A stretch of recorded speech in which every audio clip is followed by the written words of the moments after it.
Hello दोस्तों, कैसे हो? आपका स्वागत है त्रिपाण स्टडी सेंटर में। आज जो हम करने जा रहे हैं क्लास 12 एनआईएस बोर्ड का जो है चैप्टर नंबर 30। ये चैप्टर नंबर 30 जो है सोशोलॉजी का है, जिसमें आज हम करेंगे परिवार।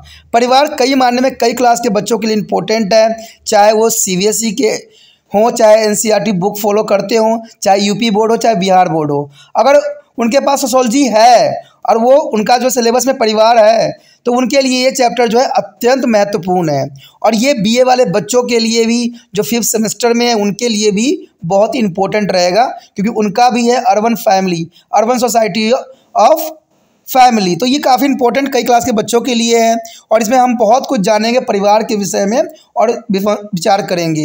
लेकिन आपको पता है, चैप्टर स्टार्ट करने से पहले एक बात जो मैं हमेशा कहता हूँ, जिसको आपको सोचना चाहिए, विचार भी करना चाहिए और अमल भी करना चाहिए, वो ये है कि जब भी वीडियो देखिए पूरा देखिए, क्योंकि अधूरा जानकारी सदैव खतरनाक होता है। साथ में एक इंपॉर्टेंट बात ये भी रहता है, अगर आप पहली बार वीडियो देख रहे हो तो लाइक शेयर सब्सक्राइब करना मत भूलना, क्योंकि दोस्तों लाइक कीजिएगा तो बनाने वाले का मनोबल बढ़ता है, सब्सक्राइब कीजिएगा तो इससे ये होता है कि जब भी मैं कोई वीडियो डालूंगा उसका नोटिफिकेशन आपको समय रहते मिल जाएगा। और देखिए, शेयर का मतलब ये होता है कि आपके थ्रू ना जाने किन बच्चों को हेल्प मिल जाए, ये आप भी नहीं जानोगे, इसलिए जो है आप शेयर जरूर करो, ठीक है। व्हाट्सएप स्टेटस पे भी लगाओ। दोस्तों, एनआईएस सेंटर जो कई मानने में बहुत से बच्चों के लिए हेल्पफुल है, चाहे वो 8th क्लास हो, 9th 10th 11th 12th हो, चाहे वो एनआईएस बोर्ड के बच्चे हों, ठीक है, चाहे बीए एमए के बच्चे हो, सभी क्लासों के लिए कुछ ना कुछ जो है त्रिपाण सेंटर में उपलब्ध है। तो इसलिए आपके लिए ज़रूरी है कि आप सब्सक्राइब करके इसको चैनल को जो है सेव कर लो, नहीं तो बाद में अगर रिसर्च करोगे तो शायद आपको ये चैनल प्राप्त ना हो।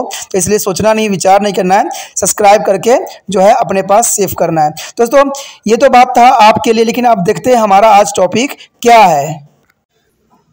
हमारा जो आज टॉपिक है वो है परिवार का अर्थ एवं परिभाषा। देखिए, परिवार के विषय में जो है काफ़ी इंपॉर्टेंट टॉपिक है। इस जो हमारा ये बहुत इंटरेस्टिंग टॉपिक रहेगा, जिसमें परिवार के और परिभाषा और परिवार की जो है बुनियादी इकाइयों के विषय में हम चर्चा करेंगे और उसके हर एक पहलू पर विचार करेंगे। तो परिवार समाज की एक बुनियादी इकाई के रूप में होता है, यानी परिवार समाज की बुनियादी इकाई होता है और अपने न्यूनतम स्वरूपों में जो होता है, इसमें पति पत्नी और बच्चे होते हैं। देखिए, यहाँ पर अगर बात करें इसका न्यूनतम स्वरूप का, न्यूनतम का मतलब होता है छोटा रूप।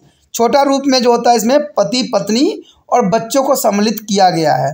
अपने विशाल अर्थ में जो है परिवार में कई पीढ़ियों के रिश्तेदार होते हैं, यानी जब विशाल रूप हम देखते हैं उसमें कई पीढ़ियाँ जो होती है साथ में रहती है, यानी कम से कम 3 जनरेशन तो देखने को मिल ही जाता है, जिसको हम विशाल परिवार कहते हैं, ठीक है। ये रिश्तेदार रक्त विवाह और जो रतन ग्रहण और सम्मिलित करते हैं, यानी ये भी जो होते हैं वो रक्त संबंधी होते हैं और या विवाह के द्वारा जो है इसमें सम्मिलित होते हैं, यानी बहुत बड़ा और विस्तृत परिवार कहा जा सकता है।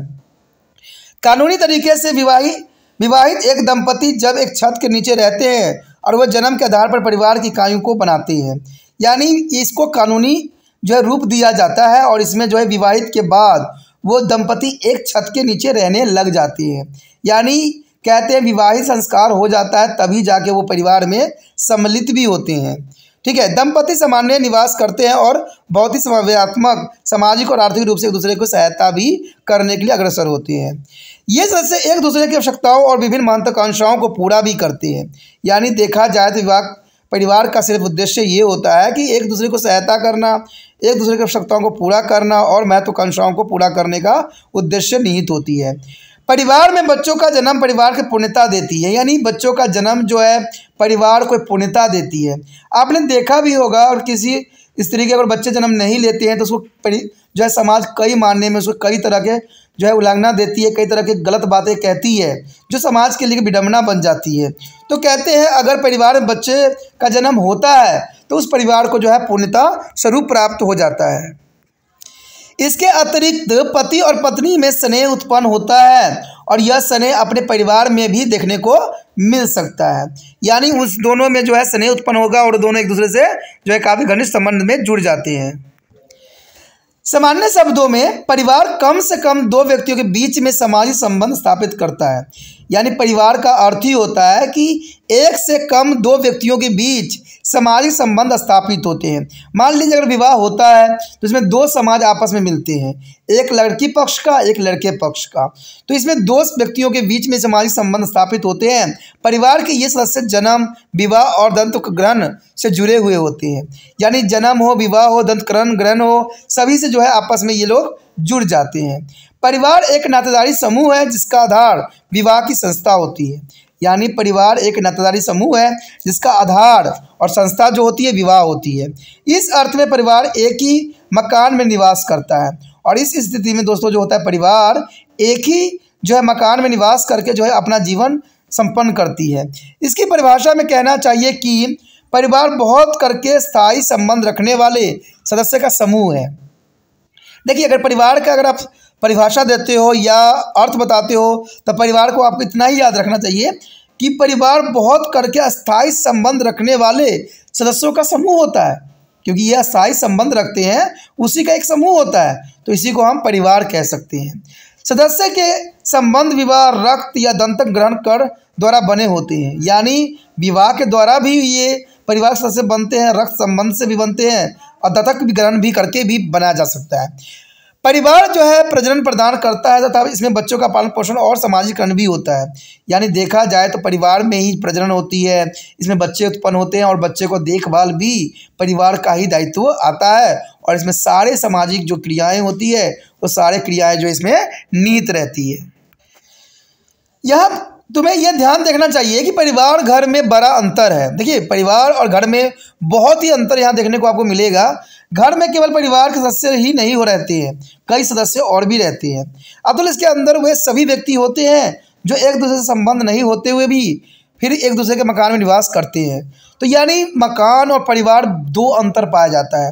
देखिए, घर जो होता है, घर में कई तरह के लोग रह सकते हैं, आपके मित्र भी रह सकते हैं, आपके सगा संबंधी भी रह सकते हैं, ठीक है। तो इसको परिवार नहीं कहा जा सकता, इसको घर कहा जाता है। तो घर जो है कई सदस्यों को हो सकते हैं, इसे हम परिवार नहीं कह सकते, क्योंकि एक मकान में कई व्यक्ति निवास कर सकता है।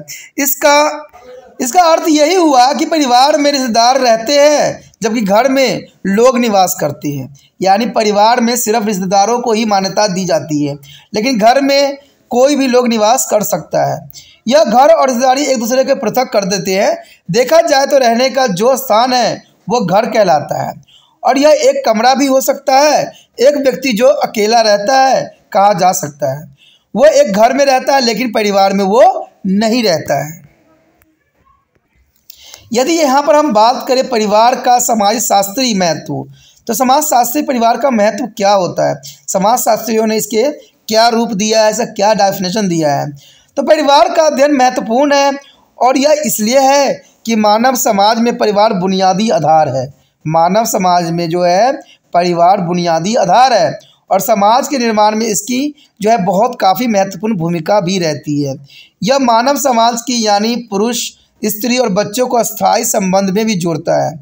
इसे मानव संस्कृति और नर्सरी भी कहा जाता है, यानी यहाँ पर आप देख सकते हो कि बच्चों, पुरुष, स्त्री के जो है यहाँ पर मानव प्रकृति का एक नर्सरी के रूप भी बताया जा सकता है। परिवार में बच्चों को इस तरह से पाला पोसा जाता है कि वो वयस्क होने पर विभिन्न परिस्थितियों में वैसा ही व्यवहार करेंगे, यानी परिवार का अर्थ ही होता है। कहते हैं जो व्यक्ति परिवार से टूट जाते हैं वो अलग ही अपना जीवन व्यतीत करने लगते हैं, और उनका व्यवहार में भी काफ़ी परिवर्तन देखने को मिल जाता है। तो इसलिए परिवार जो है वयस्कों में उनके व्यवहारों पर भी नियंत्रण करता है, यानी परिवार में जैसा स्थिति होगा बच्चे उसी प्रकार के व्यवहार भी यहाँ पर करेंगे। यह सुनिश्चित हो सकता है, दूसरे शब्दों में परिवार मानव व्यक्तित्व की नींव डालता है, यानी दूसरे शब्दों में देखा जाए तो परिवार जो है मानव व्यक्तित्व की नींव रखता है, क्योंकि परिवार में ही बच्चे जो है सारी बातों को सीखते हैं और इसको ग्रहण करके जो है अपना जीवन में आप जो है लगाते भी हैं। तो इसलिए परिवार जो है मानव व्यक्तित्व की नींव डाल देती है, और इसी नींव को जो है आगे बढ़ाया जा सकता है। परिवार को संस्कृति या स्थानांतरण बिंदु भी कहा जाता है। देखिए, परिवार जो है एक संस्कृति का स्थानांतरण बिंदु भी कहा जा सकता है, क्योंकि ये स्थानांतरण भी होती है। यह हम जानते हैं कि संस्कृति पर्यावरण का मानव निर्माण भाग है, और परिवार में बच्चा संस्कृति के प्रत्येक पहलू के परिचय भी हो जाती है। जब व्यक्ति वयस्क हो जाता है तो वह अपने व्यक्तित्व के ज्ञान को सामाजिक मानदंडों, रीति रिवाजों और जीवन के भौतिक पहलुओं को छोटे बच्चों को समझाते हैं। ठीक है, हम जो है अपने बच्चों को यही बात समझाने की कोशिश करते हैं कि समाज में हमें किस प्रकार रहना है और किस प्रकार जो है अपना जीवन यापन करना है। एक वयस्क परिवार के दो प्रकार के परिवार का सदस्य हो सकता है, यानी एक वयस्क व्यक्ति जो है दो प्रकार के परिवारों को सदस्य हो सकता है। एक परिवार वह जहां उसका जन्म हुआ है, इस परिवार को जो है अभिविन्यास का परिवार कहते हैं और इस प्रकार के परिवार में व्यक्ति को पहचान पुत्र या पुत्री की तरह होता है। यह परिवार व्यक्ति के जीवन और व्यक्तित्व पर निर्मात्मक प्रभाव डालता है। देखिए यहाँ पर दो तरह के जो है परिवार सदस्य हो सकता है, यानी एक वयस्क दो परिवारों के सदस्य हो सकता है। एक तो हो जाता है जैसे कि आपको बताया ही गया है कि पुत्र या पुत्री के रूप में हो सकता है, यानी एक घर में रह रहे हो आप पुत्र और पुत्री के रूप में, लेकिन पुत्र और पुत्री जो है आपस में मैरिज नहीं करते हैं, उनका मैरिज जो होता है कुछ दूसरे परिवार में होता है, तो वो दूसरे परिवार के साथ जुड़ते हैं। जैसे कि हमें बताया भी गया है, विवाह के बाद व्यक्ति जिस परिवार से बनता है उसे प्रजनन का परिवार कहते हैं, यानी प्रजनन परिवार कहलाता है। इस परिवार में जो है विवाहित दंपति बच्चे को जन्म देते हैं और उनका पालन पोषण भी करते हैं। इसे चित्र में भी दर्शाने की कोशिश किया गया है। देखिए यहाँ पर जो है चित्र में भी साफ शब्दों में आप समझ सकते हो कि अभिविन्यास का परिवार और प्रजनन का परिवार। अभिविन्यास जहाँ व्यक्ति ने जन्म लिया है, ठीक है, उसमें पिता माता भाई बहन सारे आ जाते हैं। व्यक्ति इग्गो यानी पति पत्नी पुत्र पुत्री, तो इस तरह से जो है प्रजनन का परिवार बनता है, यानी अभिविन्यास का परिवार जो है प्रजनन का परिवार के रूप में बदल जाता है। तो इसलिए एक व्यक्ति जो है दो परिवारों से जुड़ता है। तो आप समझ ही गए होंगे किस प्रकार जो है ये एक व्यक्ति जो है दो परिवारों में जुड़ जाता है। उसके पश्चात है परिवार की विशेषता। अब देखिए हमने सारी बातों पर चर्चा कर लिया, अगर हम इनकी विशेषता न जाने तो यह अधूरा रह जाएगा। परिवार सामाजिक संगठन की बुनियादी इकाई है, ये इसका हमने पहले भी चर्चा किया है कि परिवार सामाजिक संगठन की बुनियादी इकाई है और इसे कुछ निश्चित लक्षण होते हैं जो नीचे दिए जा रहे हैं। यानी सबसे पहला तो लक्षण यही आता है कि सार्वभौमिकता, यानी सार्वभौमिकता का अर्थ यही हुआ कि एक सामाजिक इकाई के रूप में परिवार सार्वभौमिक होते हैं, यानी ये सार्वभौमिक होते हैं और ये विश्व में कोई भी एक ऐसा समाज नहीं होगा जिसमें परिवार न मिले, यानी संसार में हर जगह आपको परिवार देखने को मिलता है। इसे सार्वभौमिक इसलिए भी कहते हैं क्योंकि व्यक्ति और समाज के कुछ ऐसे काम हैं जो परिवार के बिना नहीं हो सकता है, यानी बहुत से ऐसे काम हैं दोस्तों जो परिवार के बिना संभव ही नहीं है।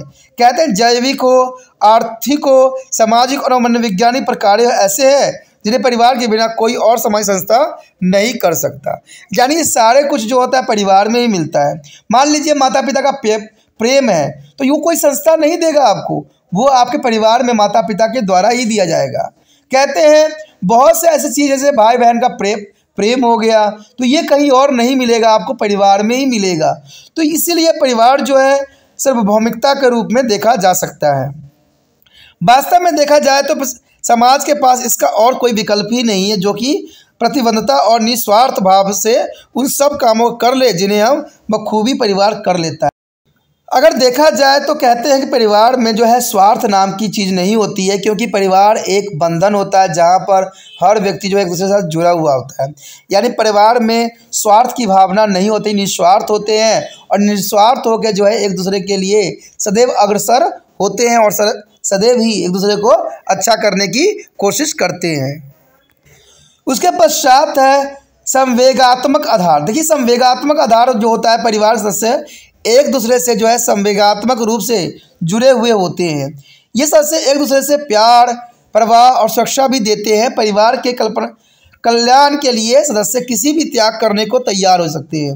तो ये संवेगात्मक आधार जो है बहुत इम्पोर्टेंट है, क्योंकि इसमें जो है वो एक दूसरे को प्यार प्रवाह सुरक्षा देते हैं और कभी कभी तो वो कल्याण के लिए यानी दूसरे के परिवार के कल्याण के लिए कई सदस्य जो है अपनी त्याग भी करने को तैयार हो जाते हैं, अपने जीवन को भी जो है संकट में डाल देते हैं। तो इसी को ही परिवार कहा जाता है। बात करें अगर हम अगली पॉइंट को सीमित आकार, कहते हैं बुनियादी रूप में परिवार में पति पत्नी और उनके अविवाहित बच्चे ही होते हैं, यानी छोटा परिवार इसको कहा जाता है।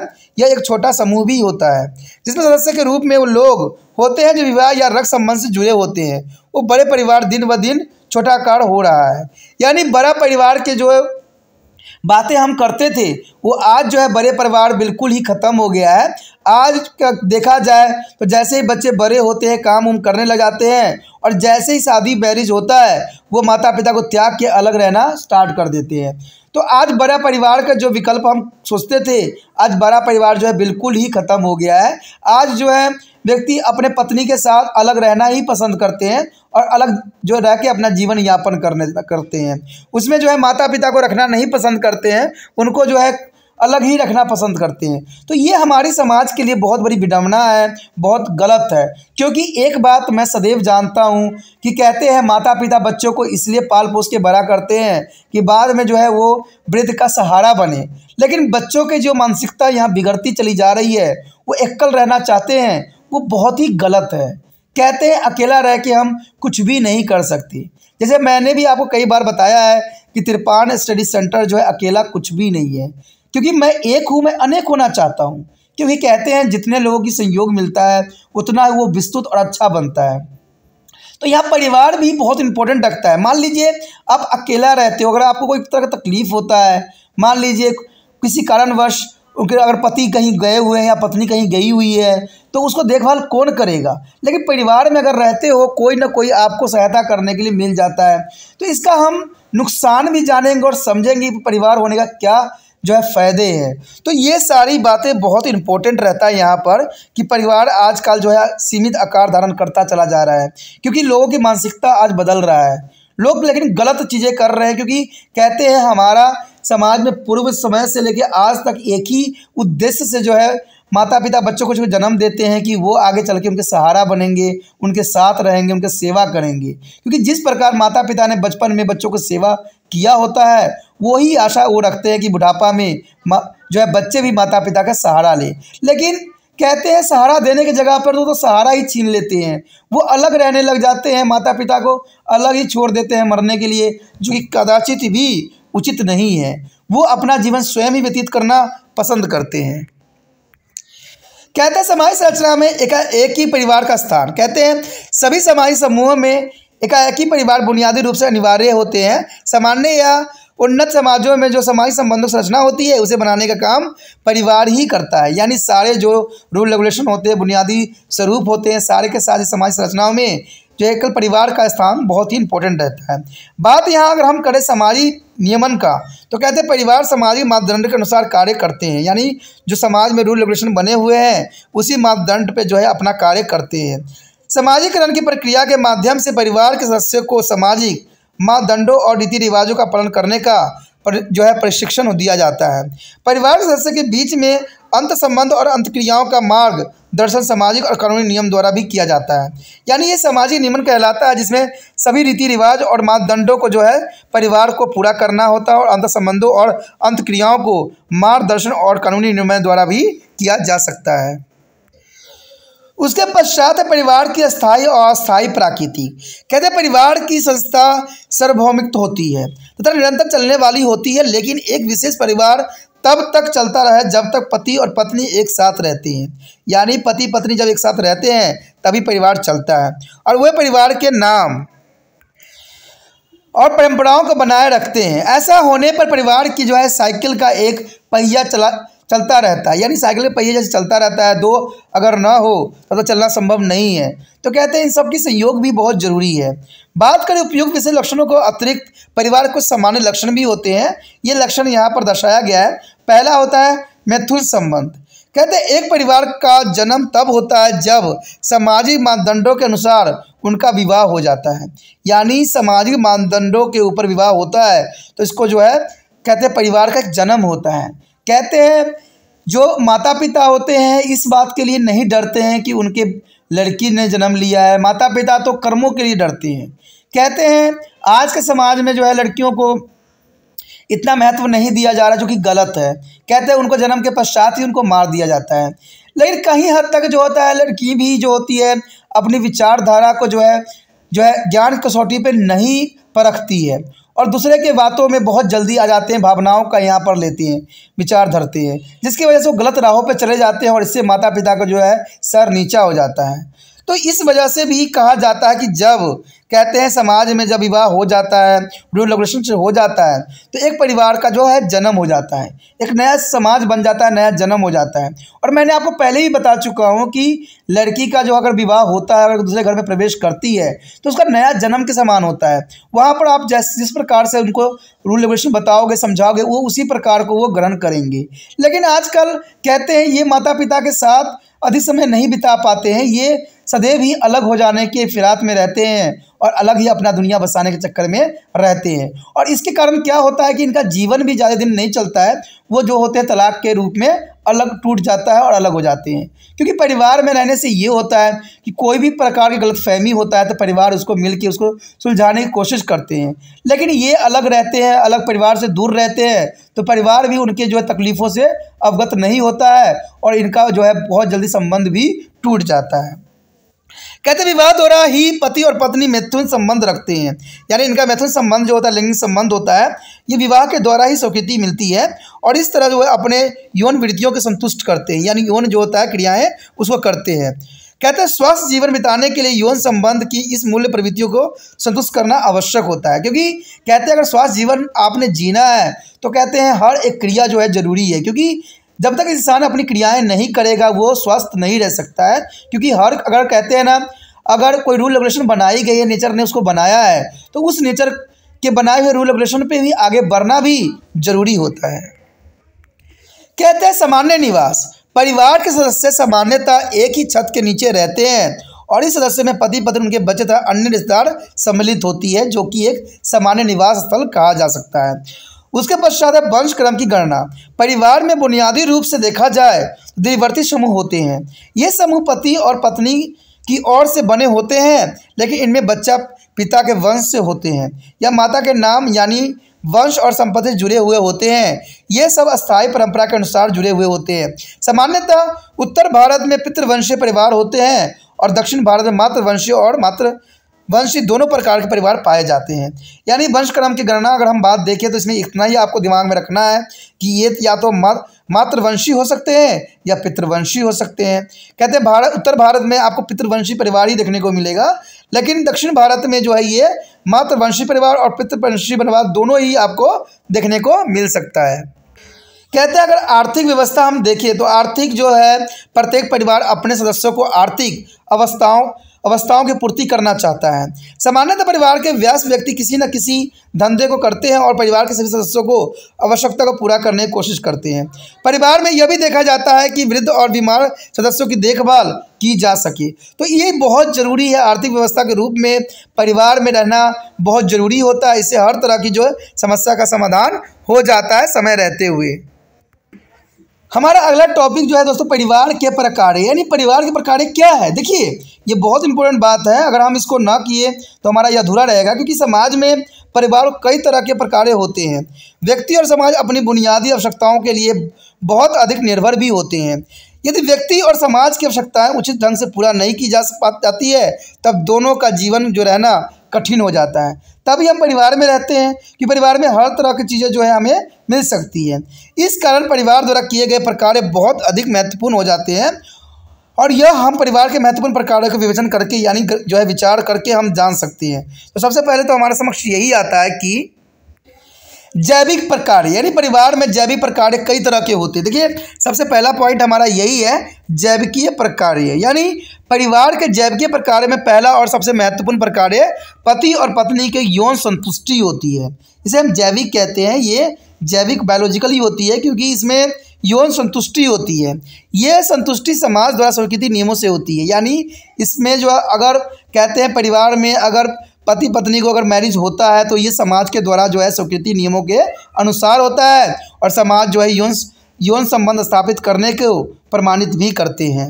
दूसरी बात देखा जाए तो जो है बहुत महत्वपूर्ण प्रकार बच्चों को जन्म देना होता है। देखिए अगर विवाह हो जाता है तो परिवार का जो है बनता तब है जब बच्चों का जन्म होता है। अगर बच्चों का जन्म न हो तो परिवार अधूरा माना जाता है, परिवार नहीं बन सकता है।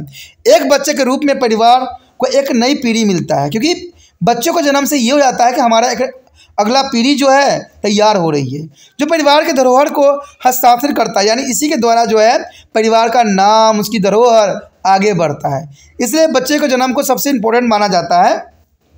मानव प्रजाति इस तरह के परिवार से पैदा होने वाले नए सदस्य को आगे बढ़ाती है और उसको जो है आगे उसको सभी मान्यता दी भी जाती है। उसके पश्चात परिवार का एक और जैविकीय प्रकार है, सभी परिस्थितियों में व्यक्तियों को संरक्षण देना होता है। यानी मैंने पहले भी कहा था आपको कि परिवार का सबसे बड़ा उद्देश्य यही होता है कि संरक्षण देना। यानी संरक्षण किसी प्रकार की भी हो सकता है। जैसे मैंने आपको कहा था कि मान लीजिए पति पत्नी में कोई विवाद होता है तो परिवार उसको सुलझा लेता है। पति पत्नी में कोई बीमार होता है तो उसके माता पिता संभाल लेते हैं, माता पिता बीमार होते हैं तो बच्चे संभाल लेते हैं, ठीक है, और बच्चे बीमार होते हैं तो उनके सभी मिलकर संभालते हैं। तो परिवार इसी रूप से संरक्षण भी देता है। परिवार का एक महत्वपूर्ण प्रकार है जो सदस्यों को भौतिक सुरक्षा भी और उनका प्रभाव भी करना होता है। ऐसी सुरक्षा जो है नवजात बच्चों से लेकर वृद्ध व्यक्ति तक भी हो सकता है। अगर संक्षेप में कहे तो परिवार अपना यह उत्तरदायित्व समझता है कि वो अपने सदस्यों को भौतिक और मानसिक रूप से योग्य एवं निपुण बनाए रखे। यानी परिवार इसी का ही नाम दिया गया कि भौतिक और मानसिक रूप से योग्य एवं निपुण होना जरूरी होता है। उसके पश्चात है आर्थिक प्रकार। देखिए, जब तक परिवार के लोग आत्मनिर्भर नहीं हो जाते हैं, परिवार एक सीमा तक अपने सदस्य की भोजन, वस्त्र और आवास की आवश्यकताओं की पूर्ति करता है। यानी परिवार बहुत ज़रूरी होता है। कहते हैं आत्मनिर्भर होना एक परिवार में रहकर ही संभव है। परिवार का मुखिया किसी काम, धंधे या व्यवसाय को अपनाकर अन्य सदस्यों की आवश्यकताओं की पूर्ति अपनी आय से ही करता है। यानी परिवार का मुखिया का यहाँ पर बहुत बड़ा दायित्व होता है। कभी कभी परिवार के सदस्य सामूहिक रूप से जो है कोई पारिवारिक व्यवसाय, खेती बाड़ी, पशुपालन, कुटीर उद्योग आदि करते हैं। इस तरह का जो है सामूहिक प्रयास परिवार के सदस्यों को रोजगार और आय भी देता है। तो ये एक देखा जाए तो एक तरह का आर्थिक प्रकार है जिसमें आर्थिक जो है यहाँ पर भोग हो रहा है। अन्य आर्थिक प्रक्रियाएं वो हैं जिनमें परिवार अपने उत्तराधिकारियों को संपत्ति और जिम्मेवारियां देती है। परिवार के बच्चों को यह सब प्राप्त होता है क्योंकि वो परिवार के सदस्य हैं और उनको जो है सारे उत्तराधिकारी जो पिता का था अब बच्चों को प्राप्त होती है। उसके पश्चात है बच्चों का समाजीकरण। देखिए, परिवार का सबसे अधिक महत्वपूर्ण प्रकार है बच्चों की देखभाल करना है और उन्हें अपना समाज की संस्कृति के अनुकूल भी बनाना है। समाजीकरण की प्रक्रिया में परिवार यह निश्चित करता है कि सामाजिक सीख में बच्चों को संस्कृति की भौतिक और इसी तरह के जो अभौतिक संस्कृति से परिचित कराए। यानी बच्चों को समाजीकरण सिखाया जाता है और वो संभव कहाँ होता है? परिवार में। कहते हैं मैंने एकल परिवार को कभी भी सही नहीं कहा है क्योंकि इसमें बच्चे जो है अपने दादा दादी से कुछ भी नहीं सीख पाते, क्योंकि आपको पता ही है कि एकल परिवार में सिर्फ पति पत्नी और बच्चे होते हैं। इसमें जो है दादा दादी को बिल्कुल ही यहाँ से परे कर दिया जाता है। लेकिन मैं एक बात जानता हूँ कि बच्चे जो होते हैं अपने दादा दादी से बहुत कुछ सीखते हैं, बहुत कुछ जानते हैं। इसलिए बच्चों का अगर परिवेश पारिवारिक रूप में हो तो वो उसके जीवन की यापन के लिए अत्यंत महत्वपूर्ण बन जाता है। समाजीकरण की प्रक्रिया में परिवार यह निश्चित करता है कि सामाजिक सीख में बच्चों को संस्कृति की भौतिक और इसी तरह के अभौतिक संस्कृति से परिचित कराया जाए। बच्चा परिवार के माध्यम से अपने समाज की भाषा, रीति रिवाज, व्यवहार, मानदंड और मूल्य, विश्वास तथा सामाजिक भूमिकाओं को समझता है। यह सब पहलू अभौतिक संस्कृति के अंग भी होते हैं। यानी ये सारे के सारे जो होते हैं अभौतिक संस्कृति के अंग होते हैं और समाजीकरण की प्रक्रिया में ही परिवार बच्चों को भौतिक संस्कृति भी देती है। भौतिक संस्कृति का जो है सरोकार खदान पैदा करना, ठीक है, और मकान बनाना, बंध यंत्र बनाना आदि सिखाने से भी होता है। यानी यहाँ पर बच्चे रह के हर तरह के जो है शिक्षा प्राप्त कर सकते हैं और उस शिक्षा से अवगत भी हो सकते हैं। वास्तव में समाजीकरण के बिना जो है संस्कृति का परिवर्तन नहीं हो सकता है। यानी समाजीकरण के कारण ही देखा जाए तो संस्कृति में परिवर्तन देखने को मिल सकता है। देखा जाए तो संस्कृति का अस्तित्व ही परिवार द्वारा किए गए समाजीकरण से होता है। यानी अगर परिवार नहीं होगा तो कोई भी सांस्कृतिक कर्मकांड नहीं होगा, क्योंकि आपने देखा ही होगा कि जो बच्चे शहरों की तरफ पलायन कर चुके हैं वो अपने सारे रीति रिवाज को भूल भी चुके हैं। कहते हैं उचित समाजीकरण के क्षेत्र में समाजीकरण करने वाले एजेंसी भी भूमिका महत्वपूर्ण होती है। इस एजेंसी को सदस्य माता पिता और अन्य रिश्तेदारों का व्यवहार जो है स्नेहपूर्ण होना चाहिए। ऐसा होने पर ही बच्चा अपने समाज के मापदंडों को पूरी तरह से अपने मन से अपनाता है। यानी कहते हैं कि जो माता पिता होते हैं, जो दादा दादी होते हैं, वो एक बच्चे के समान हो जाते हैं, और बच्चे को बच्चा ही समझे तो काफ़ी इम्पोर्टेंट भी होता है, क्योंकि दादा दादी से सीखना जो है बहुत इम्पोर्टेंट रहता है। और ऐसा होने पर बच्चा अपने समाज के मापदंडों को पूरी तरह से मन से अपनाता है, क्योंकि उसको समझाने वाला उसी जैसा ही कोई मिल जाता है। उसके पश्चात है मनोवैज्ञानिक प्रकार, यानी यह मनुष्य का स्वभाव है कि वह बचपन से ही विद्या अवस्था तक परिवार के सदस्य का आकर्षक और ज्ञान को अपनी ओर खींचता है। परिवार के सदस्य अपने सदस्यों को संवेगात्मक सहायता, स्थायित्व और सुरक्षा देता है।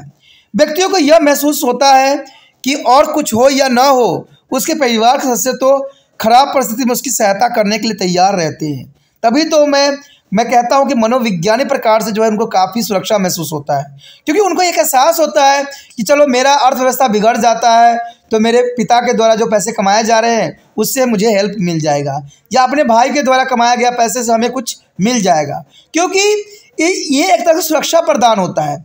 कहते हैं इससे हमें मनोवैज्ञानिक जो है काफ़ी हमें अच्छा महसूस होता है। तो यही बात यहाँ पर ज़रूरी होता है एक संयुक्त परिवार का। इसके बदले में एक व्यक्ति परिवार सदस्य के लिए अपना समय, शक्ति और धन देता है। मैंने अभी बताया भी था आपको कि ये जो होता है परिवार में रहने का यही सबसे बड़ा फ़ायदा होता है कि इसे समय, शक्ति और धन प्राप्त होती है। अगर ऐसा कंडीशन बना तो यह अपने परिवार के लिए कड़ी मेहनत भी करते हैं और एक दिन परिवार के लिए सब कुछ छोड़कर विदा भी हो जाते हैं। तो यही तो परिवार होता है और यही परिवार का महत्व भी रहता है। जैसे कि यहाँ पर चित्र में भी आप देख सकते हो कि यहाँ पर जो है एकल परिवार को दिखाया गया है, जिसमें परिवार के सदस्य द्वारा दिया गया ध्यान और प्रवाह किया जाता है। यानी इस डायग्राम में देखा जाए तो माता पिता है और सिर्फ बच्चों को ही दर्शाया गया है। तो इसमें जो है परिवार छोटा है और ये अलग है, तो इस बात को जो है यहाँ पर दर्शाने की कोशिश किया गया है। अगला जो हमारा टॉपिक है दोस्तों, परिवार के प्रकार। कहते हैं परिवार के प्रकार क्या है। परिवार कई प्रकार के होते हैं। परिवार के प्रकार के वर्गीकरण में विभिन्न कारकों में ध्यान रखा जाता है। कुछ महत्वपूर्ण कारकों के आधार पर परिवार का वर्गीकरण इस प्रकार किया जा सकता है जैसे कि यहाँ पर दर्शाया गया है। यानी पहला यही बताता है कि आवास नवविवाहित पति और पत्नी के निवास स्थानों को लेकर परिवार के 3 प्रकार जो है यहाँ पर दर्शाया गया है। एक होता है पितृस्थानिक परिवार, और एक होता है मातृस्थानिक परिवार, और तीसरा जो होता है नवस्थानिक परिवार। आप इससे समझ सकते हो कि पितृस्थानिक परिवार मतलब कि जो पिता के घर में जाके रहते हैं। मातृ स्थानिक परिवार यानी जहाँ माता के घर में रहते हैं, और नवस्थानिक परिवार का अर्थ होता है जहाँ पर हम न माता के घर में रहते हैं न पिता के घर में रहते हैं, हम नवे स्थानिक परिवार में रहते हैं, यानी नया कहीं जगह पे जाके अपना जीवन यापन करते हैं। तो इसको तीसरे रूप के रूप में दर्शाया गया है। यदि इसी बात को हम विस्तार पूर्वक ले तो इसमें पितृस्थानिक परिवार में जब नवविवाहित पत्नी अपने पिता के घर को छोड़कर पति के माता पिता के घर चला जाता है तो ऐसे परिवार को हम पितृस्थानिक परिवार कहा जाता है। जैसे मैंने पहले भी बताया आपको, भारत के अधिकांश परिवार इसी प्रकार में आते हैं, यानी सभी जगह देखा जाए भारत में तो इसी चीज़ को प्रायोरिटी दिया जाता है, जहाँ पर जो है औरतें जो होती है अपने माता पिता के घर छोड़ के अपने पति के घर चली जाती है और वहाँ ही अपना जीवन यापन करती है। इसे हम पितृस्थानिक परिवार के रूप में जान सकते हैं। दूसरा जो होता है मातृस्थानिक परिवार, यानी जब विवाहित जोड़ा पत्नी के माता के घर पर निवास करता है तो इसे हम मातृस्थानिक परिवार कहते हैं, क्योंकि बहुत कम क्षेत्रों में देखने को मिल सकता है, ऐसा बहुत कम देखने को ही मिला है। इस प्रकार के परिवार तब बनते हैं जब अपनी माता के मकान को छोड़कर विवाह के बाद पति के यहाँ नहीं जाती है और दूसरी और पति अपने पत्नी के माता पिता के यहाँ ही चला जाता है। और इस प्रकार परिवार में पति अपने पिता के घर को छोड़ देता है। और ये पूर्व जो है उत्तर पूर्व की जनजातियों में जैसे कि गारो, खासों में ऐसी मातृवंशी परिवार देखने को मिला है। यानी यहाँ पर देखोगे उत्तर पूर्व की क्षेत्र में जहाँ जनजाति निवास करती है गारो और खासों में, तो इसमें मातृस्थानिक परिवार को ही प्रायोरिटी दिया जाता है। उसके पश्चात है नवस्थानिक परिवार। कहते हैं जब कोई नवविवाहित दंपति किसी नए घर में बनता है जो माता और पिता से पृथक परिवार बनाते हैं, तब ऐसे परिवार को नवस्थानिक परिवार कहते हैं।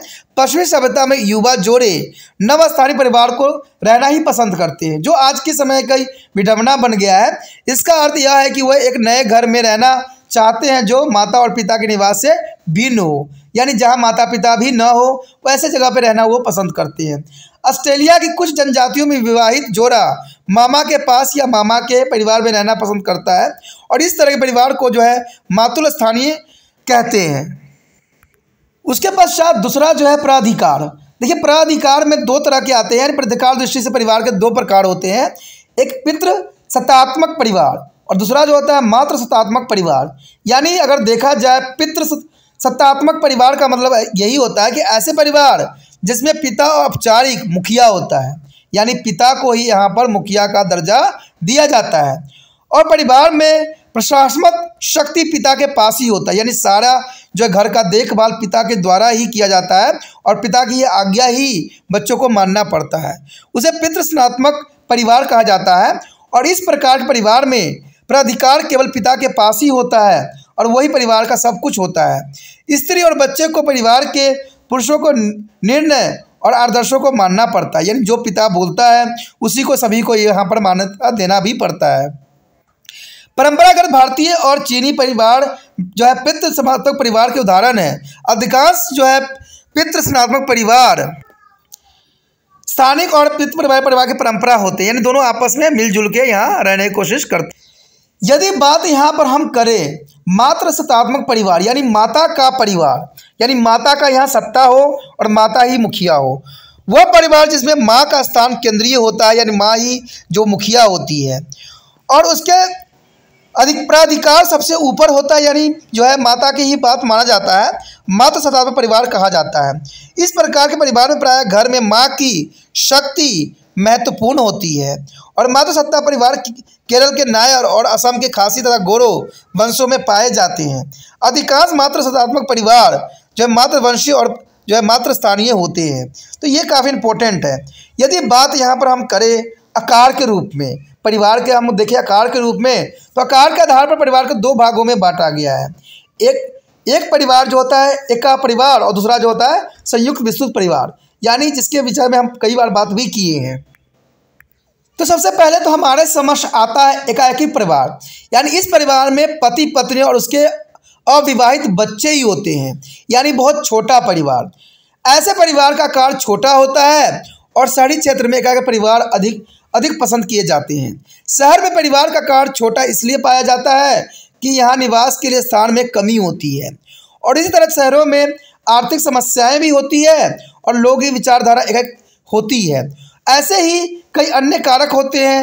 एक परिवार में सदस्य एक दूसरे के निकट से जानते हैं और वह परिवार जो है दंपत्तिक मूलक भी होते हैं, यानी ये जो देखा जाए तो शहरी क्षेत्र में अधिक है, लेकिन देखा जाए तो इसका प्रभाव आज गाँव के क्षेत्र में भी देखने को मिला है, जहाँ पर विवाह होने के बाद जो है पति पत्नी अपने आप को अलग कर लेते हैं और अपना अलग ही घर बसाने की कोशिश करते हैं, वो माता पिता से दूर हो जाते हैं। तो उसे एक परिवार कहते हैं जिसमें पति पत्नी और उसके जो है अविवाहित बच्चे होते हैं, तो इसे हम एक परिवार का नाम दिया जाता है।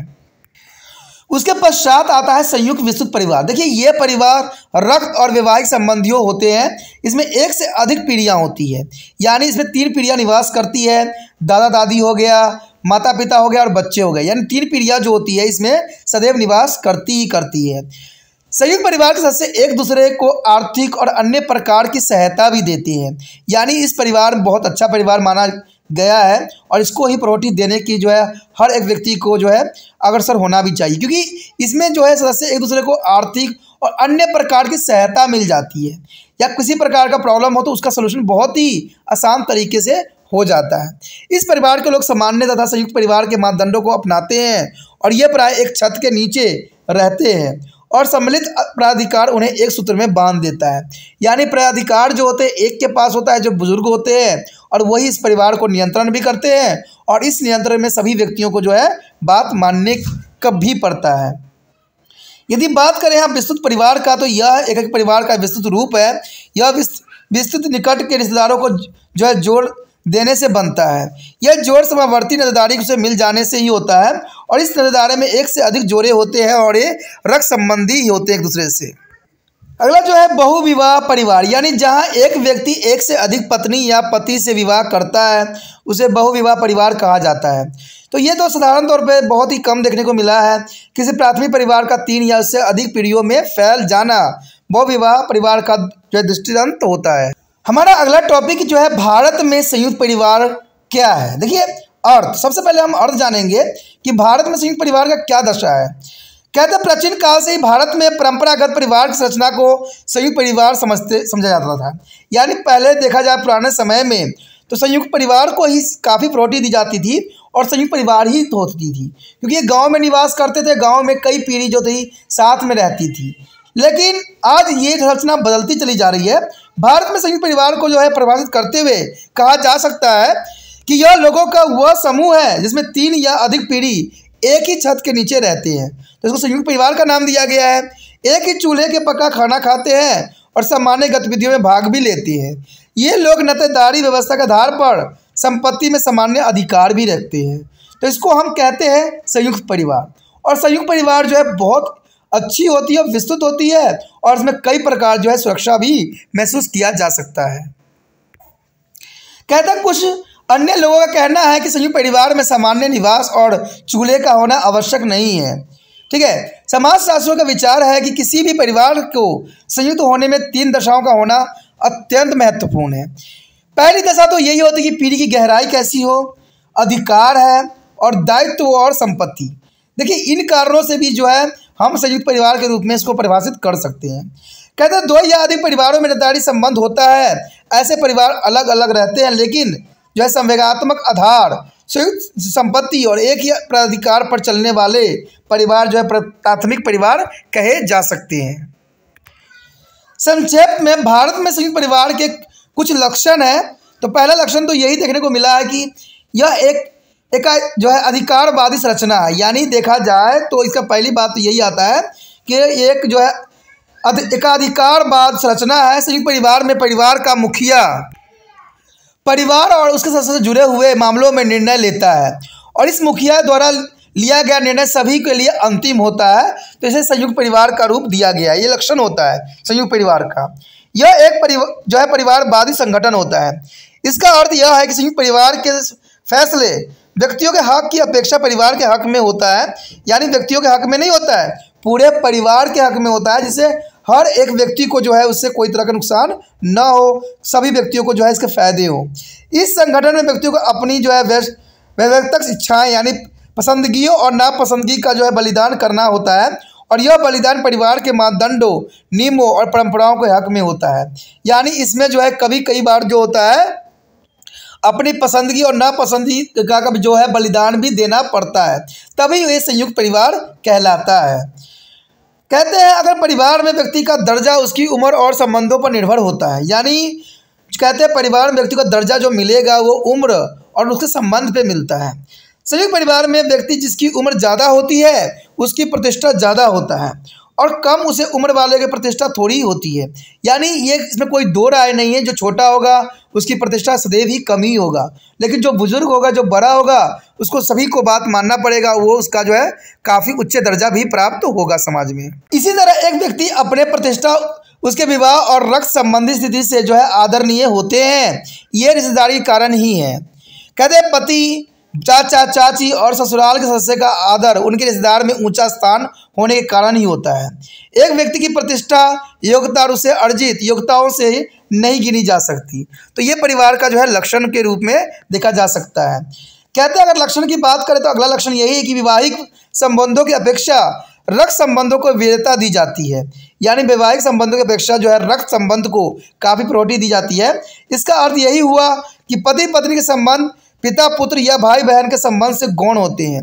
यानी ये बात बहुत उचित भी है। कहते हैं विवाह तो लोग कई कर लेते हैं, लेकिन भाई बहन वो नहीं ला सकते, माता पिता नहीं बना सकते।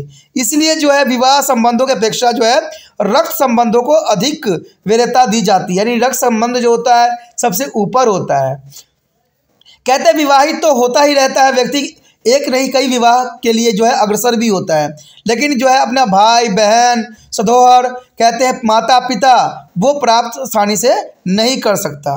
इसलिए जो है विवाह संबंधों की अपेक्षा जो है रक्त संबंधों को अधिक महत्व दी जाती है। कहते हैं परिवार संयुक्त उत्तरदायित्व के आधार पर कार्य करता है। यानी ये लक्षण है कि परिवार संयुक्त उत्तरदायित्व के आधार पर कार्य करता है। संयुक्त परिवार का प्रत्येक सदस्य परिवार के अन्य सदस्यों की समस्याओं में भागीदारी करता है और जिस तरह से भी हो उसकी मदद भी करता है। तो इसका मतलब यही हुआ कि परिवार संयुक्त उत्तरदायित्व के आधार पर सारे कार्य जो है संपन्न करता है। यानी यहाँ पर व्यक्तियों को जो है प्रायोरिटी दी जाती है, जो कि बहुत ही इम्पोर्टेंट रहता है। अगर अगली पॉइंट की बात करें जो कि लक्षण के रूप में है, संयुक्त परिवार में सभी सदस्यों पर जो है सामान्य ध्यान दिया जाता है। परिवार की आय को एकत्र कर लिया जाता है और परिवार के प्रत्येक सदस्य की आवश्यकताओं के अनुसार सहायता भी की जाती है। ऊपर हमने संयुक्त परिवार के जो लक्षण बताए हैं वास्तव में एक आदर्श तस्वीर जो है प्रस्तुत करता है। कहते हैं वास्तव में देखा जाए तो संयुक्त परिवार अपने प्रकारों को उनके आदर्श स्वरूपों से नीचे ही करते हैं। इसका परिणाम यह हुआ है कि आज परिवार के आदर्श लक्षण आंशिक रूप से कम होते चले जा रहे हैं। यानी संयुक्त परिवार जो है बिल्कुल खत्म सा होता चला जा रहा है। ऐसे परिवार जो कृषि और व्यवसाय करते थे उनके लिए संयुक्त परिवार उपयोगी होता था। कृषि और व्यवसाय ऐसी गतिविधियां थी जिनमें संयुक्त परिवार भूमि धन की आवश्यकता होती थी। लेकिन आज जो है लोग कृषि करना व्यवसाय करना पसंद नहीं करते, जिसमें की वजह से क्या हुआ है, संयुक्त परिवार जो है अपने लक्षण के साथ विघटित हो गया है। उसके पश्चात अगला पॉइंट जो है परिवार में परिवर्तन लाने के कारक। देखिए परिवार में परिवर्तन क्यों आया है, आखिर आज के समय में लोगों ने छोटे परिवार को महत्व क्यों देने लग गए हैं, माता पिता को दूर क्यों रखना चाहते हैं। तो ये क्या कारण हो सकते हैं, क्या कारक होंगे। तो कहते हैं परंपरागत और आधुनिक परिवार में परिवर्तन लाने वाले सबसे कारक जो है मेन वो है सबसे पहला औद्योगिकरण, दूसरा है नगरीकरण, तीसरा है पश्चिमी संस्कृति, चौथा है आधुनिक शिक्षा और पांचवा है सर्वधानिक कारक परिवार में गृह कहल। कहते हैं परिवार में इतने कहल पैदा होते रहते हैं कि लोग एक अलग ही रहना पसंद करते हैं। परिवार के पर कार्य करने वाले विभिन्न समितियों का उद्भव, तो ये सारे कारक हैं जिसके वजह से परिवार में इतना परिवर्तन देखने को मिल रहा है। उपरोक्त कारकों के कारण परिवार की संरचना बनावट और पारंपरिक संबंधों में महत्वपूर्ण परिवर्तन आए हैं। आधुनिक युग में परिवार के प्रकार में काफ़ी परिवर्तन आए हैं। कहते हैं परिवर्तन लाने वाले तत्वों का विवेचन नीचे दिए जा रहे हैं, जैसे कि नीचे दिखाया भी गया है। पहला पॉइंट तो यही दर्शाता है कि नगरीकरण और औद्योगिकरण के प्रभाव के कारण परिवार के आकार में कमी आई है। शहरी क्षेत्र में बड़े आकार के परिवार के लिए आवास की समस्या बहुत ही महत्वपूर्ण हो जाती है और इससे और आगे एक व्यक्ति की आय इतनी पर्याप्त नहीं होती है कि वो बड़े परिवार की आवश्यकताओं को पूरा कर सके। आजकल के परिवार में बुनियादी रिश्ते पति पत्नी और उसके अविवाहित बच्चे रहते हैं। ऐसे परिवार को एकक परिवार कहते हैं। यानी आज जो शहरों में देखा जाए तो एकाकी परिवार ही सबसे आगे आ चुका है, यानी संयुक्त परिवार बिल्कुल नष्ट सी हो गई है। दूसरी बात है एकाकी परिवार में सदस्यों को पारंपरिक संबंध बदल गए हैं। एकाकी परिवार के सदस्य अधिक समानता के आधार पर संबंध रखते हैं। उन्हें आंख बंद करके वरिष्ठ व्यक्तियों को आदर्शों को सुनना नहीं पड़ता है। इसी वजह से जो है वो आगे अलग रहना पसंद करते हैं। यानी आज वो काफ़ी अपने आप के आधुनिकता में जा चुके हैं और वो बुजुर्ग लोगों की बातों को सुनना पसंद नहीं करते हैं। कहते हैं एक परिवार में पति पत्नी और बच्चे अपनी पसंदगी और नापसंदगी पर खुलकर विवाद कर सकते हैं और इस परिवार में परिवार और व्यक्तियों के मसले सामूहिक रूप से तय किए जाते हैं। तो इस कारण से भी जो है इसका सबसे बड़ा यहाँ विघटन के कारण बन जाते हैं। कहते हैं देखा जाए तो कभी कभी वरिष्ठ और घनिष्ठ पीढ़ियों में संघर्ष इसलिए भी हो जाता है कि वो एक दूसरे के संदर्भ में समझ नहीं पाते हैं। यानी आज जो है व्यक्ति एक दूसरे के विचारों को समझना नहीं चाहते हैं। जो पुराने व्यक्ति हैं वो पुराने विचारधारा को लेकर चलते हैं और जो नए व्यक्ति हैं वो नए विचारधारा को लेकर चलते हैं, जिसकी वजह से जो है ये विघटन होना एक स्वाभाविक बात बन गई है। कुछ माता पिता बच्चों पर पर्याप्त जो है ध्यान नहीं भी देते हैं। इसका कारण उनका जो वास्तव जीवन है वो बच्चों के उत्तरदायित्व से मुक्त रहना चाहते हैं। तो इस बात से भी वो अलग हो जाते हैं, जिसमें बहुत ही विडंबना उत्पन्न कर देती है। लड़के और लड़कियां माता पिता द्वारा पसंद किए गए जीवन साथी से विवाह करना चाहते हैं। ये अपने जीवन साथी का चुनाव इस आधार पर करते हैं कि उसमें आकर्षण और वो एक दूसरे के जो है कैरियर और व्यवसाय में सामान्य हैं और उनके आर्थिक लाभ भी एक जैसे ही हैं। जाति वर्ग और परिवार के मूल्य को संगतता को अब लड़के लड़कियां संगत करना पसंद नहीं कर रहे हैं, जिसकी वजह से एकल परिवार जो है विकसित होता जा रहा है। क्योंकि वो लोग आज जो है आज के नव युवक जो है आकर्षण पे ही काफ़ी आकर्षित होते हैं। लेकिन मैं एक बात जानता हूँ कि आकर्षण से जीवन नहीं जिया जा सकता है। कहते हैं हमें सोच विचार के रूल रेगुलेशन के साथ समझने की ज़रूरत है, क्योंकि एकल परिवार में जीवन नहीं जिया जा सकता। अगर संयुक्त परिवार रहता है तो व्यक्ति को सुरक्षा भी होता है और कई मायने में जो वो एक दूसरे के सहायक भी सिद्ध होते हैं। अगर अगली पॉइंट की हम बात करें तो यहाँ पर यही दर्शाया गया है कि परिवार के आज की स्थिति में नातेदारी के संबंध अधिक मजबूत नहीं होते हैं। अब परिवार सदस्य जो स्वयं लंबी और स्वयं केंद्रित होते जा रहे हैं। अब उनके पास समय, शक्ति, धन नहीं है कि वह अपने रिश्तेदारों एवं नातेदारियों को दे सके, इसलिए इनका जो है बहुत ही छोटा आकार धारण करता जा रहा है। कहते हैं अब परिवार अपने बच्चों के प्रति केंद्रित हो गए हैं। सभी परिवार के टूट जाने के कारण माता पिता अब अपने भाई और बहन को और अधिक ध्यान नहीं दे रहे हैं। यानी कहते हैं मैरिज के बाद जो है भाई बहन अलग हो जाते हैं, जिसकी वजह से वो अपने छोटे भाई बहनों पर ध्यान नहीं देते हैं, वो अपने परिवार के साथ अलग ही रहना पसंद करते हैं। माता पिता का संपूर्ण जीवन अपने बच्चों के इर्द गिर्द घूमता रहता है और उनके द्वारा भविष्य की सभी योजनाएं बच्चों का ध्यान में रखकर ही बनाते हैं। तो ये सारी बातें बहुत इंपॉर्टेंट रखता है। कहते हैं देखा जाए तो परिवार द्वारा किए गए पर कार्य वास्तविकता से हटकर होते हैं। दूसरी एजेंसियां समाज में आ गई है जो परिवार सदस्यों की आवश्यकताओं को पूरा भी करती है। ये एजेंसियां यद्यपि निश्चित भूमिका को भी करती है और अपने पर कार्य में संपूर्ण भी नहीं होती है। आज जो नई संस्था परिवार के कार्यों को करने के लिए उभर कर आई है उनमें है शिशु गृह, यानी जहाँ पर बच्चों को जो है रखा जाता है। यानी बुजुर्ग माता पिता की आवश्यकता यहाँ पर शिशु गृह ने खत्म कर दिया है। बच्चों के लिए दिन में देख रेख करने वाले केंद्र बनाए गए हैं, वृद्ध आश्रम बनाए गए हैं, जहाँ पर जो है बच्चों की जो भूमिका यहाँ पर ख़त्म कर दिया है वृद्ध आश्रमों ने, क्योंकि माता पिता को बच्चे जो होते हैं वृद्ध आश्रम भेज देते हैं और अपना जीवन जो है बहुत खुशहाली से जीने लग जाते हैं। ठीक है, नर्सिंग गृह भी बनाई गई है, छात्रावास भी बनाया गया है। अब छात्रावास में क्या होता है, बच्चे जो है शुरू से ही माता पिता से अलग रह के जो है छात्रावास में अपना जीवन व्यतीत करते हैं, जिसमें उनको माता पिता की डांट और फटकार सम्मिलित नहीं होता है, जिसकी वजह से वो मनमानी करने लग जाते हैं और अपना जीवन को अलग ही आधार बना लिए हैं।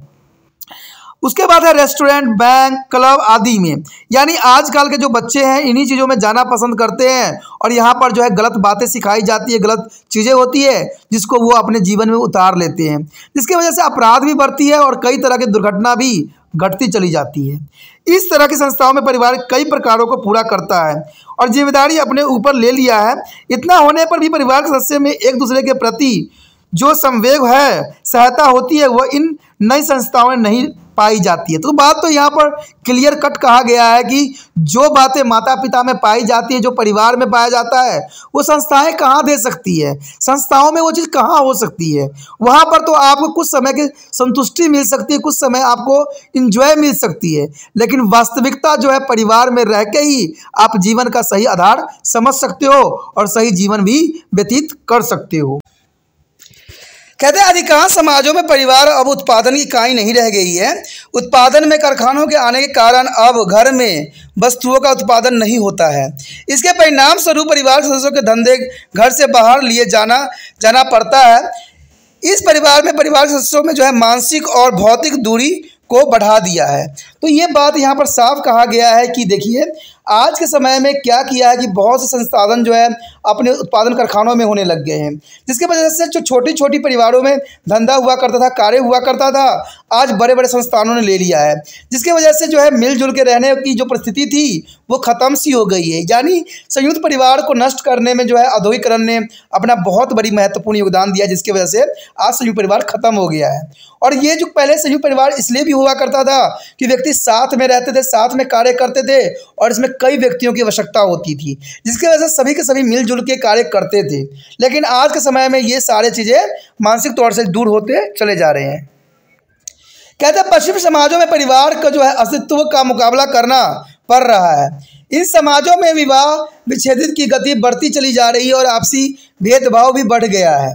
जो दंपति विवाह विच्छेद करते हैं उनके बच्चों में समयात्मक और सामाजिक तनाव आता चला जा रहा है और उनके निर्माण की जो है अवधि में उन्हें सहायता देने वाली कोई भी नहीं होता है। वह माता पिता जो विवाह विच्छेदन के बाद अपने बच्चों को देखभाल करते हैं उन्हें गंभीर तनाव का मुकाबला भी करना पड़ता है। तो इसमें कोई बड़ी बात नहीं है कि पश्चिमी समाजों में परिवार की अस्तित्व का मुकाबला करना पड़ रहा है। आज के समाज, हमारा भारतीय समाज जो है पश्चिमी समाजों की जो है मुकाबला कर रहा है, क्योंकि पश्चिमी समाज ने आज इनके जो है मनोविज्ञान और मानसिक तौर से बिल्कुल ही लाचार कर दिया है। क्योंकि पश्चिम समाजों में जो है अलग जीवन यापन किया जाता है, वही जो रूल रेगुलेशन लोग जो है भारत में भी और जो है अलग रह के भी यही मुकाबला कर रहे हैं। तो ये बहुत बड़ी विडंबना है और बहुत बड़ी समस्या भी खड़ी कर दिया है। कहते हैं विदेशों में कुछ दंपति ऐसे होते हैं जो बिना विवाह किए रहते हैं। यानी विदेशों में ये एक संस्कृति होती है जहाँ पर वो विवाह नहीं भी करते हैं फिर भी साथ में ही रहते हैं। वे विवाह इसलिए नहीं करते हैं कि वे यदि विवाह कर लेंगे तो उन्हें जल्दी या देर से विवाह विच्छेद करना पड़ेगा, यानी तलाक हो जाएगा।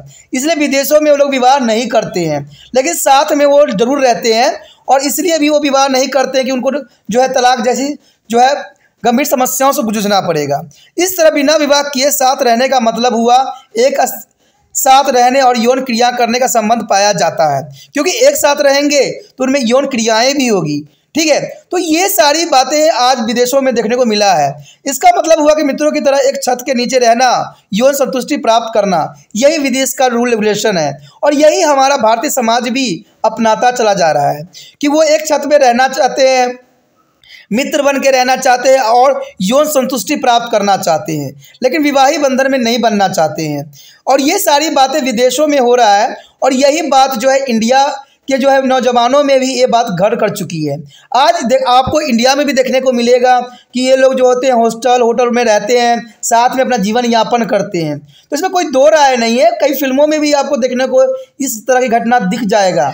ठीक है, इसमें एक बहुत बड़ी फिल्म भी रिलीज़ हुई थी जिसको आप शायद पता भी हो, मुझे अभी नाम याद नहीं है तो मैं बताता आपको ज़रूर। उसमें जो है डॉक्टर के रूप में लड़का होता है और वो जो है लड़की के साथ प्रेम प्रसंग करने लग जाता है और एक साथ रहने लग जाता है।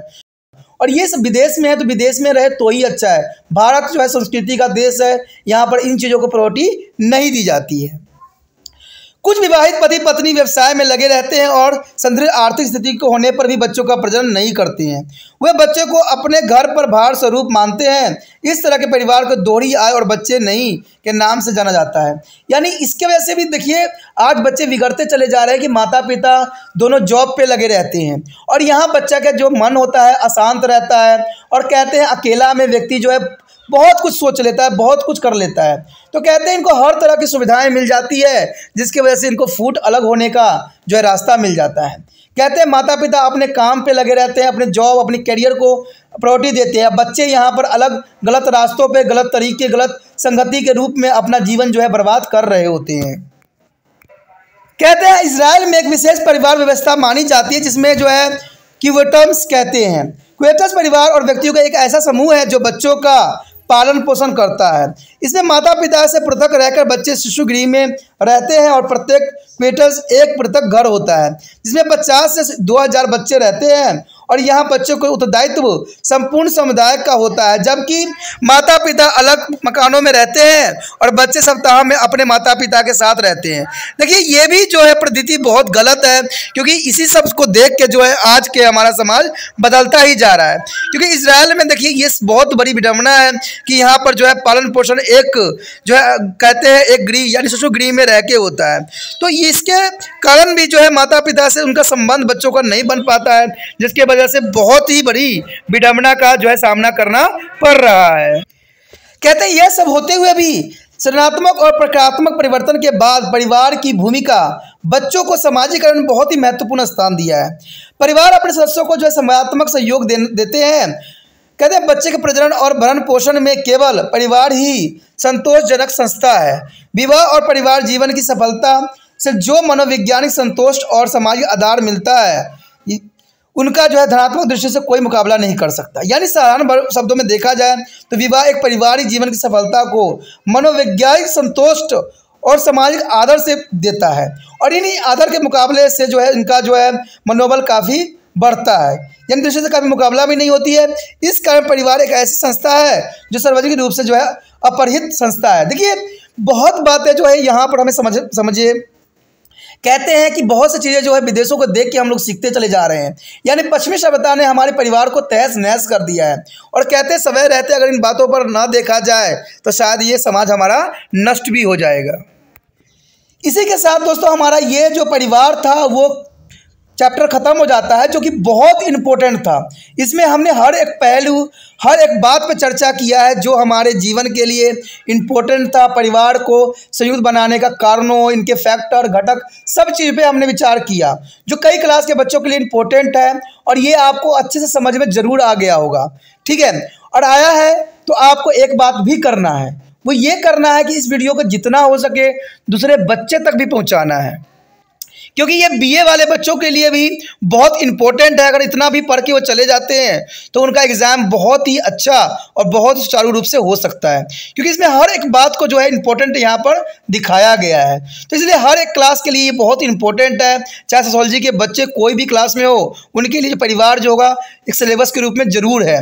और ये सिलेबस रहेगा उनके, ये चैप्टर जो है बहुत इंपॉर्टेंट भी रहेगा। और आपको इतना ही करना है कि जितना हो सके उन सोशियोलॉजी के विद्यार्थियों तक इस वीडियो को पहुंचाने की कोशिश करना है जिनको ये ज़रूरी है और जिनको ये चाहिए।